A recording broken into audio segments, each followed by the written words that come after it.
Hadis ini adalah hadis qudsi dan cirinya adalah sebagaimana sudah kita pelajari dari awal.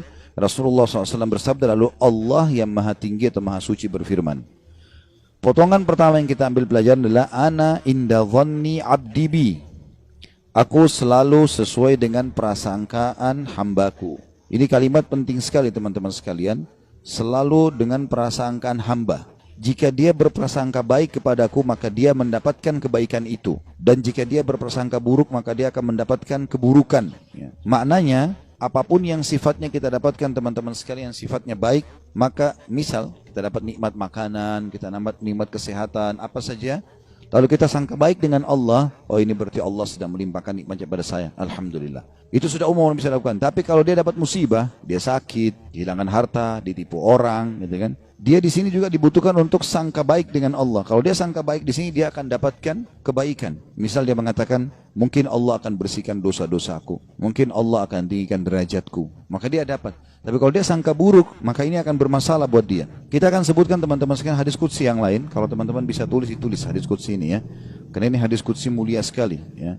Kalau saya subhanallah selalu merasa gembira sekali dengan mendengarkan hadis qudsi ini ya. Dan hampir setiap hari hadis ini selalu saya ulang-ulangi teman-teman sekalian. Saya ulangi, saya baca lagi, saya renung lagi, dan seperti sebuah hiburan yang tidak akan pernah ada habisnya. Karena ini hadis qudsi, hadis sahih di mana Allah Subhanahu wa taala menyampaikan kepada kita berita gembira tentang orang-orang yang mau berprasangka baik dengan Allah. Allah berfirman, wahai anak Adam, artinya kita semua manusia dipanggil.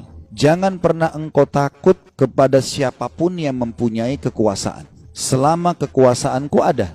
Dan ketahuilah, kekuasaanku tidak akan pernah punah selamanya. Wahai anak Adam, jangan pernah engkau takut dengan kesempitan rezeki, karena perbendaharaanku penuh.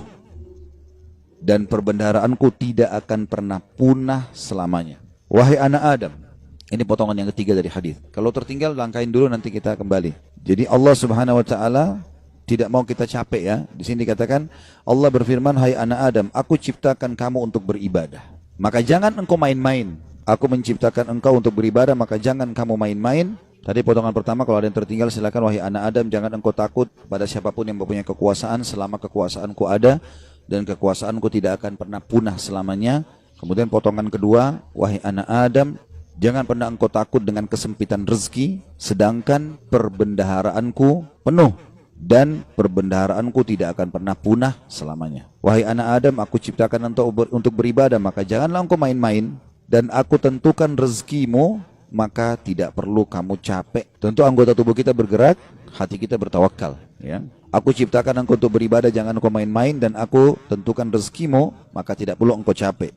Demi kemuliaanku dan keagunganku, demi kemuliaan dan keagungan, jika engkau ridho terhadap pemberianku, maka aku akan tenangkan jiwa dan ragamu. Jika engkau ridho ya, terhadap pemberianku, maka aku akan tenangkan jiwa dan ragamu. Jika engkau tidak ridho dan engkau akan mulia di sisiku. Jika engkau tidak ridho, tadi ya, demi kemuliaanku dan keagunganku, jika engkau ridho dengan pemberianku, maka aku akan membuat jiwa dan ragamu tentram, dan engkau akan mulia di sisiku. Tapi jika engkau tidak menerima pemberianku, maka aku akan membuatmu mengejar dunia. Nanti kita ulangi lagi ya. Dan jika engkau tidak menerima pemberianku, maka aku akan membuatmu mengejar dunia. Seperti hewan buas yang sedang mengejar mangsanya di padang pasir. Kemudian tidak akan datang kepadamu kecuali yang sudah aku takdirkan. Jadi kalau kita ridho dengan apa yang Allah berikan, Allah akan buat jiwa kita dan raga kita tenang. Lalu kita mulia di sisi Allah. Tapi kalau kita tidak ridho terhadap apa yang Allah berikan, kenapa ya saya begini ekonomi saya, kenapa ya muka saya begini, kenapa ya badan saya begini, kita berkeluh kesah, maka Allah SWT mengatakan, aku akan membuatmu mengejar dunia seperti hewan buas yang sedang mengejar mangsanya di padang pasir. Kemudian tidak datang kepadamu kecuali yang sudah aku tentukan juga. Makanya capek sekali. Jadi orang beriman itu santai saja.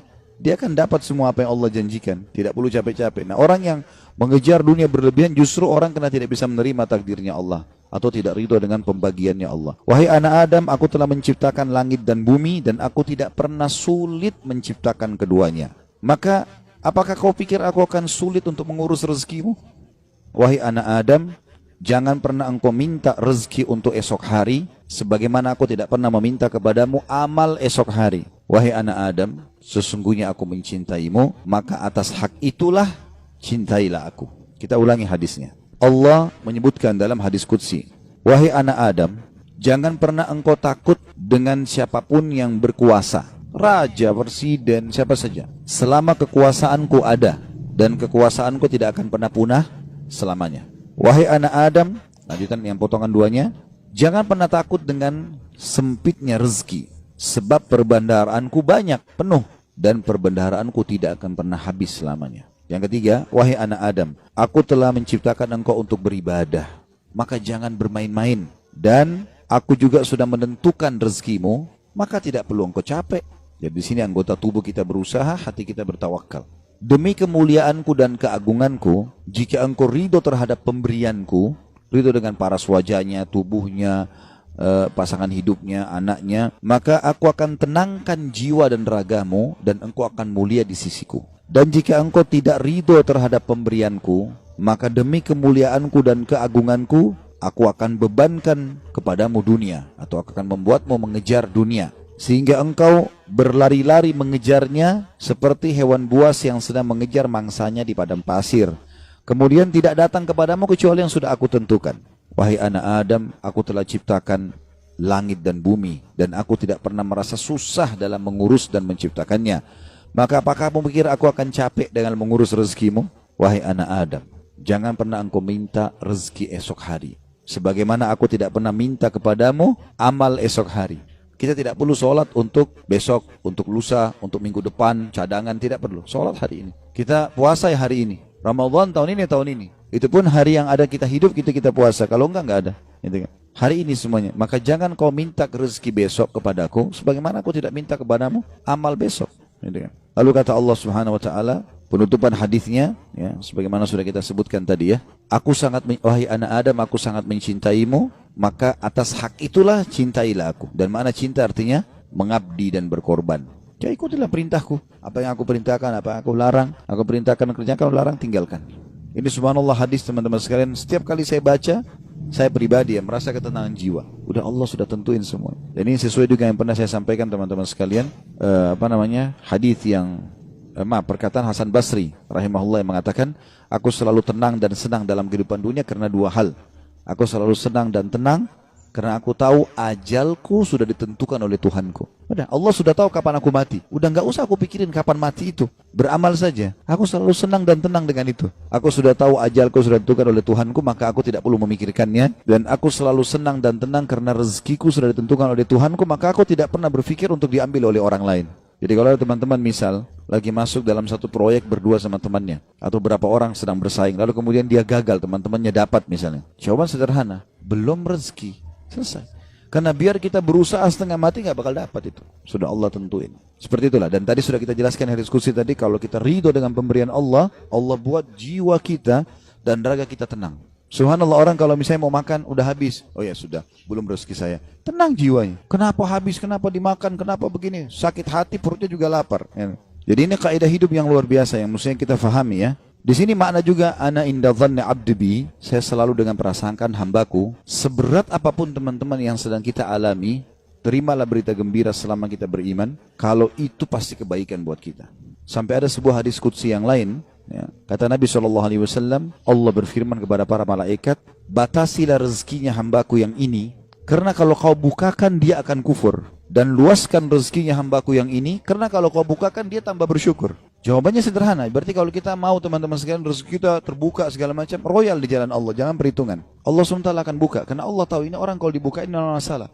Qarun kan begitu dulu. Qarun itu yang diceritakan di dalam Al-Quran tentang kaumnya Nabi Musa yang kaya raya. Sampai di Indonesia pun bahasanya harta karun. Ya. Itu kan namanya Qarun, ditimbun sama Allah dengan harta-hartanya.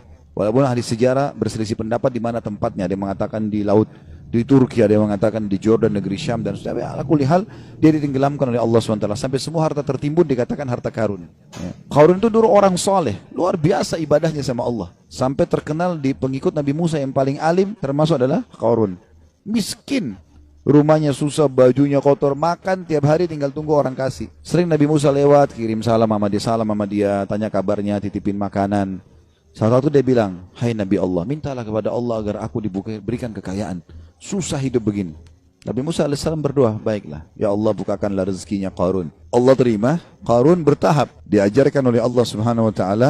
Tiba-tiba Nabi Musa alaihissalam berikan dia sedikit emas, ya, kemudian dia transaksikan, terus dia tertarik dengan emas itu. Dia mulai belajar bagaimana cara mengelolanya emas, sampai pelan-pelan dia punya kios kecil, lama-lama sampai dia punya produksi emas terbesar pada saat itu. Menjadi orang kaya raya. Udah nggak sholat lagi, udah nggak zikir lagi, ya.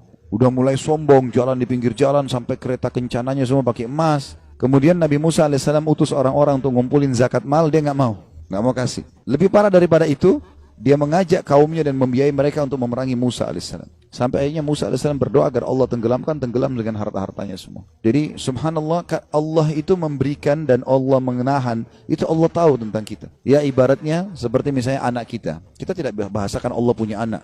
Ta'ala Allah, ya. Allah maha suci dengan maha tinggi masalah itu. Tapi ini Ibnu Qayyim rahimahullah memberikan contoh. Perumpamaan orang yang belum dikasih oleh Tuhannya Allah, perumpamaan seperti seorang anak yang sedang meminta izin dari orang tuanya untuk melakukan satu perbuatan atau berteman dengan seseorang. Misal bapak ibu punya anak, mau berjalan sama teman-teman, kita tahu teman-teman ini narkotika, orang merusak. Padahal anak ini tidak ngerti, dia bilang, ibu ayah izinkan saya. Kira-kira bapak ibu mau izinkan? Kalau kita pakai akal sehat kan nggak mungkin. Kita tahu anak ini walaupun dia mau, dia senang, dia gembira, dia akan rusak nanti. Kita nggak akan kasih, apapun resikonya. Ibnu Qayyim rahimahullah berikan perumpamaan seperti itu. Ada orang merengek-rengek sama Allah, Allah belum kasih. Allah lebih tahu, gitu kan? Ini hambaku ini kalau saya kasih, dia masalah nanti. Ada orang begitu subhanallah. Mungkin contoh kasus, ada orang anaknya meninggal masih kecil. Baik, mungkin dia merasa sedih. Tapi subhanallah bisa saja mungkin anak itu kalau besar buat masalah buat dia. Kita nggak tahu. Walaupun menurut kita mungkin tidak. Kan itu terjadi di kisahnya Nabi Khidir, ya kan? Dalam surah Al-Kahfi disebutkan, waktu Nabi Musa alaihissalam jalan sama dia, ada anak kecil jalan langsung dibunuh oleh Nabi Khidir. Nabi Musa bilang, kenapa kau bunuh anak kecil? Gak ada dosanya nih. Kata Nabi Khidir, kan saya sudah bilang, syaratnya kau belajar sama saya, jangan tanya sampai saya jelasin. Tapi yang jelas, Nabi Musa bertanya waktu itu, ringkas cerita, nanti akhirnya Nabi Khidir ceritain. Gitu kan? Nabi Khidir bilang, anak itu sudah ada berita dari Allah. Kalau anak ini kalau besar, dia akan durhaka sama orang tuanya. Sementara orang tuanya ini adalah orang soleh, orang baik. Si ayah sama ibu ini orang baik. Maka Allah menyuruh aku membunuhnya. Aku pertama utusan Allah. Kalau aku bunuh, aku tidak berdosa. Ya? Itu anak ini meninggal belum balik, berarti dia juga masuk surga. Orang tuanya digantikan oleh Allah anak yang soleh. Hamil lagi ibunya setelah itu. Kemudian melahirkan anak yang soleh. Kita tidak tahu rahasia Allah. Maka berprasangka dengan Allah baik ini penting. Apapun sifatnya teman-teman. Apapun sifatnya. Saya ketemu dengan seorang pengusaha di Surabaya habis tablik akbar tuh hari. Datang kepada saya, Ustaz, di antara teman-teman saya orang yang bisa dikatakan di antara mereka kelasnya yang paling alim lah saya. Artinya di antara ibadah segala macam teman saya masih ada yang lalai sholat. Saya alhamdulillah azan ke masjid, urus ibadah lah gitu kan. Masuk ke satu proyek, semua dapat kecuali saya Ustaz. Bagaimana memahami? Hati saya masih pegel nih gitu. Saya jawab itu belum rezeki antum. Dan bisa bahaya, mungkin saya kalau antum masuk malah jadi masalah. Bersangka baik sama Allah. Sudah, orang mukmin itu seperti kalau jalan ke satu tempat, antum lagi jalan ke dalam gang, ketemu sebuah jalan yang buntu. Apa yang harus dilakukan? Nggak usah mikirin kenapa ini buntu. Belok kiri atau kanan, cari jalan keluar. Itu solusinya. Kan gitu. Kalau mentok selesai, langsung cari jalan keluar. Gitu ya. Sampai dalam masalah ibadah, kita bangun telat nih subuh. Udah nggak usah pikirin kenapa saya telat dulu. Uduk dulu, sholat dulu. Baru nanti hilangkan sebab-sebabnya. Besok jangan terulang. Gitu kan. Kalau nggak akan terbuang waktu. Akan hilang kesempatan-kesempatan. Dalam kaidah agama dikatakan, apa yang tidak bisa dijangkau semuanya, jangan hilang sebagiannya. Kalau kita nggak sempat sholat sunnahnya, minimal wajibnya jangan sampai kehilangan. Kita masuk ke masjid, banyak orang begitu. Kadang-kadang dia masuk masjid, sholat duhur misalnya, kayak kita sebentar mau duhur ya. Dia sholat misalnya, dia masuk masjid, dia lihat imam ini sudah bangun dari ruku, sami Allah liman hamidah. Nunggu kenapa dia mau tahu ini rakaat terakhir atau bukan? Kalau rakaat terakhir sudah ditunggu aja sampai salam, baru dia sholat sendiri. Keliru ini akhi. Tetap lebih utama sholat pertama. Kata para ulama, walaupun tahiyat terakhir di jamaah pertama lebih afdal daripada jamaah kedua walaupun dia di saf pertama. Walaupun itu sudah terakhir. Takbir duduk tahiyat sama mereka. Berapa banyak orang yang tidak paham masalah ini. Yang tidak bisa didapat semuanya, jangan kehilangan sebagiannya. Itu kaidah. Harusnya begitu. Apa saja teman-teman sekalian. Subhanallah, saya pernah punya teman orang Senegal dari Afrika dulu waktu masih di Madinah. Teman saya di sebelah duduk di sebelah saya. Dia mungkin telat masuk kuliah 3 bulan gara-gara pengurusan visanya berangkat gitu. Tapi subhanallah cum laude anak itu. Dia datang duduk di sebelah saya. Mulai masuk hari itu, saya kan nulis juga apa yang dosen bilang. Saya ikutin apa yang dosen bilang, saya tulisin. Anak ini begitu masuk sudah 3 bulan. Udah banyak lembaran pelajaran. Yang ketinggalan mungkin ada 40-50 lembar tulisan yang sudah ketinggalan. Tapi dia mulai hari itu teman-teman sekalian dia langsung tulis. Mulai masuk hari pertama, dosen pertama, dan sampai masa ujian terus saja dia nulis. Saya sempat tanya dia waktu dia mulai nulis, "Akhi, bagaimana ente nulis, kan ada yang ketinggalan?" Dia bilang, "Nggak apa-apa, saya tulis sekarang, nanti itu nyusul. Sekarang ini dulu saya tulis." Dan betul, ternyata setelah mendekat ujian, yang dia tulis berisi kurang lebih 70%, yang tertinggal 30%. 30% itu disusul sama dia, diambil tulisan teman-teman yang sudah ada baru disusulin. Jadi yang tidak bisa dijangkau semuanya, jangan kehilangan sebagiannya, kan gitu. Ada orang begitu, subhanallah, ya. Lewat waktu sholat duha sudah kepepet, sudahlah nggak apa-apa, nggak usah deh, besok aja. Jangan, sekarang, walaupun cuma 2 rakaat, gak ada masalah. Jangan kehilangan semuanya. Maka itu kejelian dalam memahami itu teman-teman sekalian.